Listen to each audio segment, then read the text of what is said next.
Hello বন্ধুরা, সঙ্গদোষে স্বর্গবাস, সঙ্গদোষে সর্বনাশ। এটা অনেকেই জানো হয়তো। কথাটার মধ্যে অনেকই সত্যি আছে। তুমি কার সঙ্গে বন্ধু করছো, কীরকম তোমার বন্ধুত্ব, কাদের সঙ্গে মেলামেশা করছো,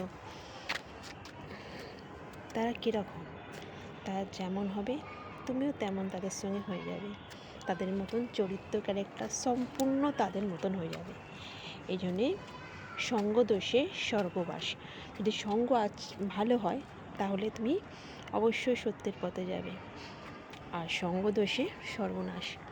যদি সঙ্গ খারাপ হয়, মানে যাদের সঙ্গে মেলামেশা করছো তারা সবসময় নেগেটিভ পয়েন্টস মানে ভাবনা চিন্তা করে, তাহলে জীবন একদম নরক, সর্বনাশ।